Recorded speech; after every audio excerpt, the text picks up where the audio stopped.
Hello, you beautiful people. I hope you all are having an amazing, beautiful day as always. And in this video, we're going to be talking about the best PvP supers and subclasses for the Warlock. I will be ranking them in a tier list, and I will give you guys my humble opinion on which subclass and supers I think are better than others and why. However, keep in mind, while ranking, I will not only be looking at the super, I will take in consideration the neutral game of the subclass. Does the subclass offer you something very special, something that no other subclass in the game does? Or how powerful can it actually be if a player masters all of its abilities? All of these things, guys, will play the main role while ranking all of the subclasses. Don't forget to share your thoughts in the comment section, guys. Which subclasses do you guys enjoy using the most and why, and so on? I would love to hear some thoughts. And the most important thing, guys, don't forget to let me know, have you guys ever seen such beautiful arms made out of pure adamantium before? I doubt it. If you do enjoy these kind of videos and also some awesome PvP and PvE builds with some beautiful PvP gameplays, make sure to drop a like and subscribe, guys. It truly does help me out a lot. This is the tier list I'm going to be using with the beautiful S tier at the top. As you can see, I also have the Titan and Hunter supers, which I will be going over in the upcoming videos. The goal is to add all of the 27 subclasses in the game to this tier list right here, and at the end we will get a full tier list for all three classes.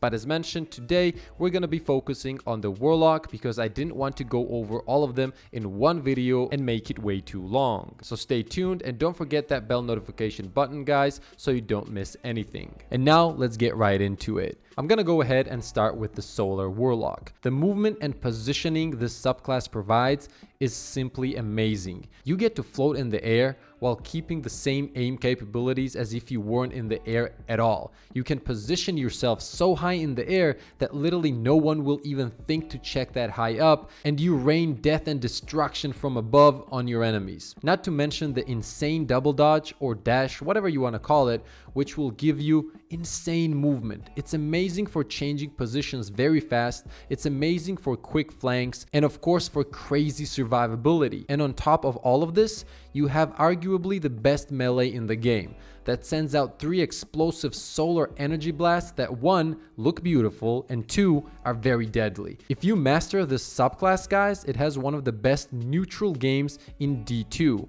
and can offer you abilities that no other subclass can in the game. Even though its super isn't one of the best at the moment, the subclass overall still easily goes to S tier. Don't get me wrong, the super can and will get you kills, but we do have some supers in the game that are more powerful. Yes, the class takes time to master, but in order to make the most out of any subclass, you need to put in the time, and the reward you get from this subclass is just priceless. Let's move down to Middle Tree Dawnblade. This super is very good when it comes to PvE. However, when we talk about PvP, it's not that great. The reason is it is very situational. Let's say you create this amazing rift that heals you and gives you more damage while in the rift. The thing is, it forces you to stay in one place. And in top tier PvP modes, the enemy team can just avoid you. Yes, it can be useful in trials, for example, when you're trying to take the control point after the main timer runs out, but most of the time, if you have the super,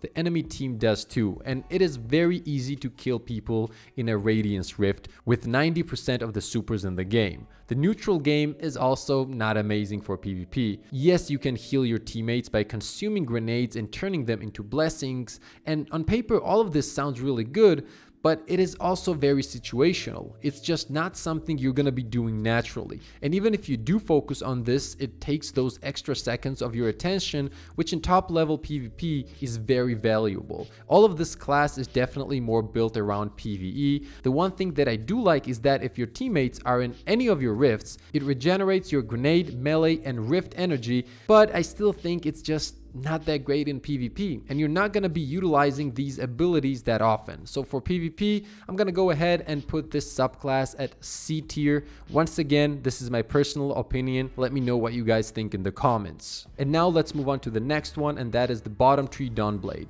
And here's the biggest issue the subclass has, and this is why we're not going to spend a lot of time talking about this one, because as long as the top tree is as good as it is right now, there is not many reasons to use the bottom tree. Just as simple as that. This tree, by the way, is more built around the super. Every time you use your super and get kills, it will extend its duration, and the projectiles seek targets way better on the bottom tree. But overall, as mentioned, unless they will make some changes to this bottom tree, until the top tree will exist in its current form, there is zero reason to swap it out for this one. The neutral game on this subclass isn't even close to top tree. So I'm gonna go ahead and move it to the "but why" tier. Rest in peace, bottom tree solar.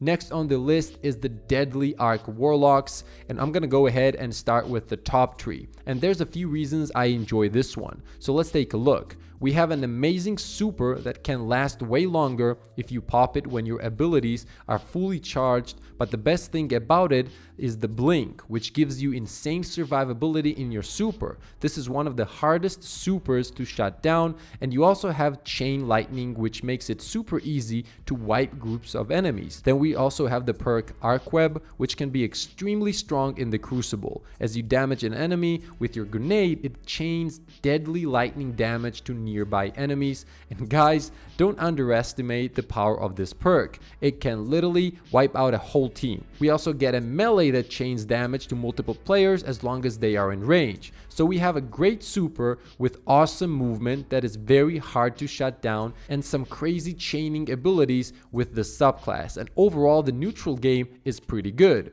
Also keep in mind that there are some really cool exotics for the Arc Warlocks, such as Getaway Artist, which do bring the class a very unique feeling, as no other class in the game offers you Arc Souls, for example. So overall, guys, this is a really solid subclass. So I'm gonna go ahead and put this in A tier for overall performance. And this brings us to Middle Tree Arc. It's one of those subclasses that takes time to master, but is very rewarding. Its neutral game is amazing, but first let's take a look at the super real quick, and that is Chaos Reach. I mean, who doesn't like unleashing a deadly arc beam that deletes enemies, like going and melting everything? Ladies and gents, that is beautiful. Not only is the super very good to shut down other supers, including the Middle Tree Arc Strider, even when it's deflecting, but you can also save 30% of your super energy. All you have to do is deactivate the super. That's it. As long as you do that while you still have 30%, you will get to keep that amount. So you can have more supers than any other subclass in the game if you play this right.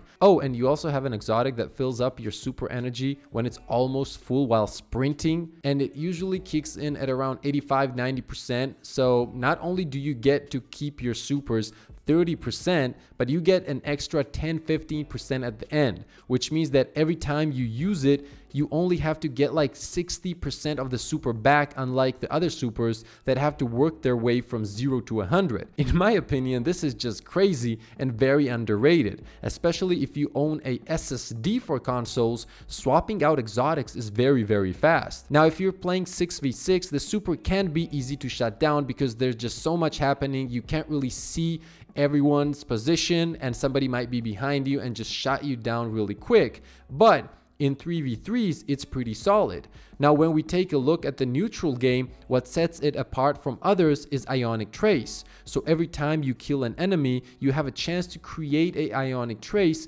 which moves towards you, and once you pick it up, you get a lot of your ability energy back. And trust me, this happens very often, guys. Probably like 90% of the time after a kill, you will be creating Ionic Traces and you will be getting tons of your energy back, which means that you will have your melee, rift, and grenade up pretty much at all times. Then we have a ranged melee, which is an okay melee but nothing crazy, and you have Pulse Wave, which is really useful. Being critically wounded triggers an energy wave that boosts you and your ally speed, which can be very handy. So overall, I feel like the subclass is kinda underused and is a very special and unique class, which if used right can be very strong. As mentioned, yes, it takes time to get used to and to master the subclass, but I truly believe that once you get it down, it is a pretty strong and solid one. You can shut down some of the strongest supers in the game. You have an amazing neutral game that recovers your abilities very quick, and you have the ability to cancel and keep 30% of your super. So I'm gonna go ahead and put this at A tier,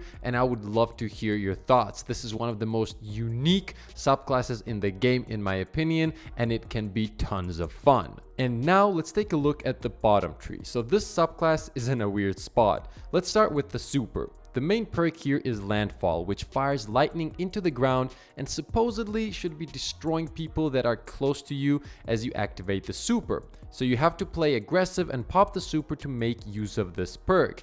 And this sounds pretty good for an aggressive player, but the problem is it's not really reliable. Can it work? Yes. But there are also many situations when it just doesn't work. You feel like you're positioning right, everything should be fine, and no, it just doesn't work. So there's not enough for me to compare it to top tree arc, for example. It doesn't have the same movement or survivability, and trying to utilize landfall can get you killed because it puts you in a risky situation. So if we're gonna compare the super to top tree, I feel like it's definitely not on the same level, but there is one thing that is very cool on this subclass. You get arc souls with every rift, which is really good.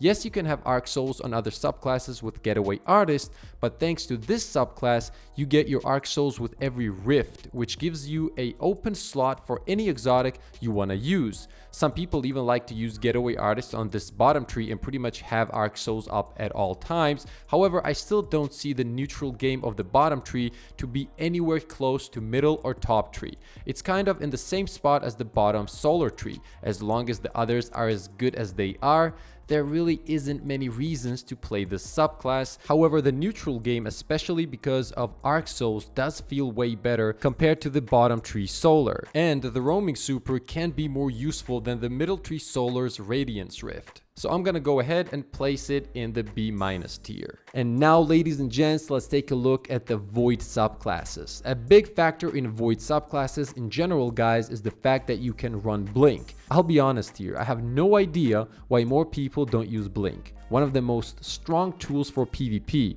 and super confusing for enemy players, especially if you put on the Astrocyte Verse helmet. You become a teleporting machine that is extremely hard to kill, and this also gives you very good movement. You can change positions extremely fast. All of this makes the Void Logs one of the most unique subclasses in Destiny 2. Let's start with Slova Bomb.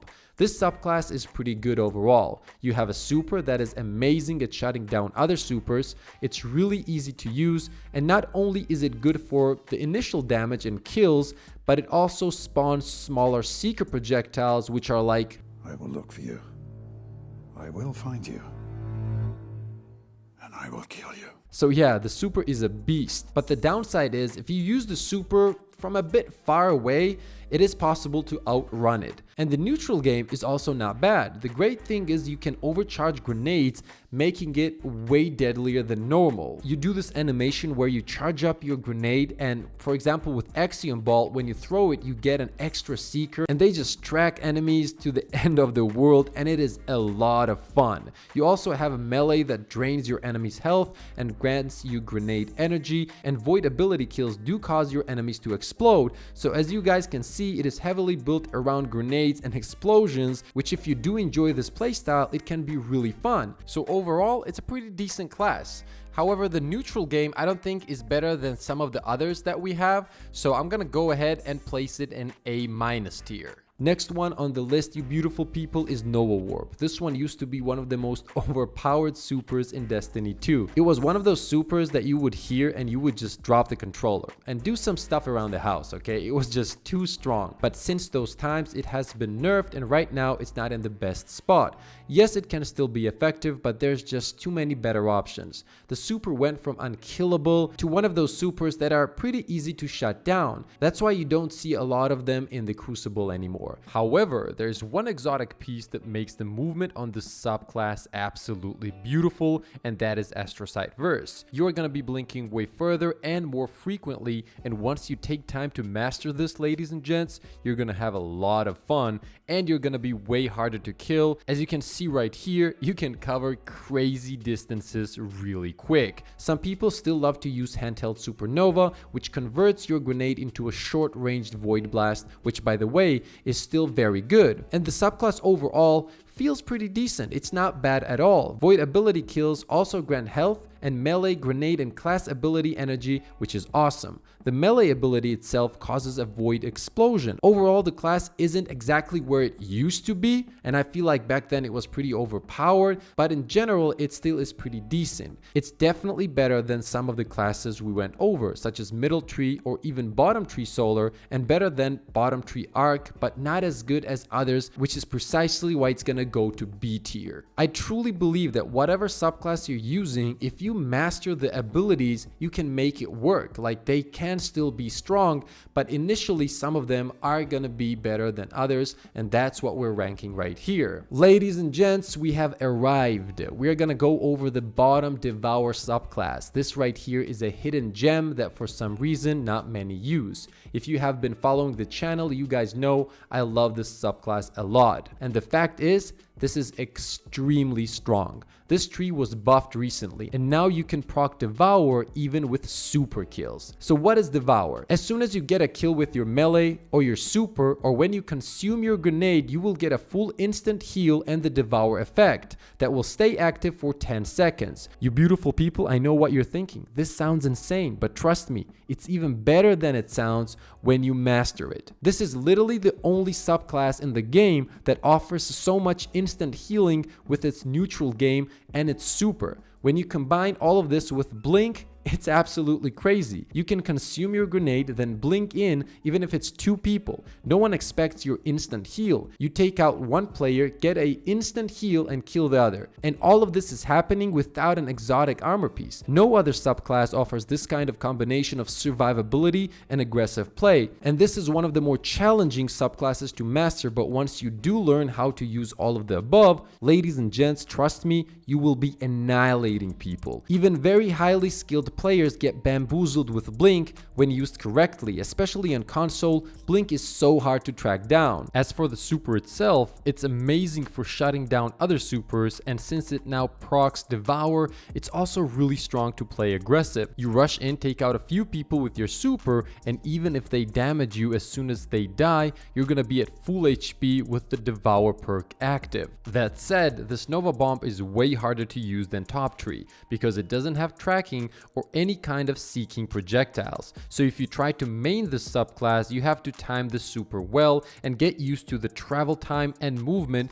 of Bottom Tree Nova Bomb. So overall, the subclass is easily S tier for me. Put in the time and trust me, you will be amazed on how good this is. Well, that's it for the Warlock subclasses breakdown. Of course, this is all just my humble opinion, and I would love to hear what you beautiful people have to say. Let me know which your favorite subclasses are and why, and let's have a fun discussion about all of this. I will be going over the Hunter and Titan subclasses too, so stay tuned. Also, if you guys are looking for some cool builds, you will find some really good ones on the channel. You will also find some beautiful Lemonarch Trials gameplays where the Bowmaster, that's me by the way, pierces some skulls with some beautiful void arrows, and trust me, this isn't something you want to miss. If you guys do enjoy the content, make sure to like and subscribe as it really does help me out a lot. Thank you for all the amazing support, and as always, have a crazy beautiful day. What happened? No! Not again! What? He didn't get his sparrow.